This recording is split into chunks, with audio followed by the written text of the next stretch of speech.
ইন্নামা ইয়াখশাল্লাহা মিন ইবাদিহিল উলামা,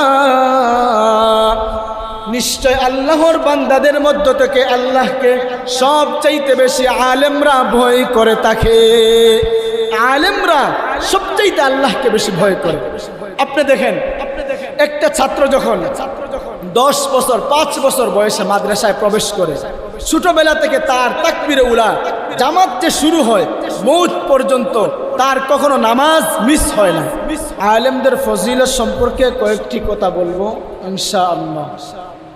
1 নাম্বার, আল্লাহ তাআলা ইমানদারদেরকে অনেক মর্যাদা দান করেছেন।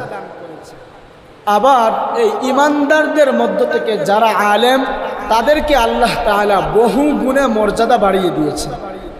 সূরা মুজাদালা আয়াত নম্বর 11 আল্লাহ তাআলা বলেন, ইয়ারফাইল্লাহুল্লাযীনা আমানু মিনকুম ওয়াল্লাযীনা উতুল ইলমা দারাজাত।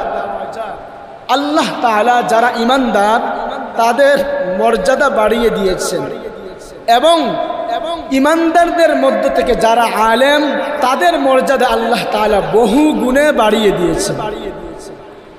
আল্লাহ যে আমাদেরকে ঈমানদার বানিয়েছেন এটা আল্লাহ তাআলার অনেক বড় দয়া।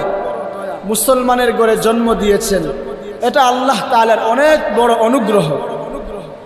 আমার দাদা ছিল মুসলমান, আমার বাবা ছিল মুসলমান, আমিও এই সূত্রে মুসলমান হয়েছি, ঈমানদার হয়েছি।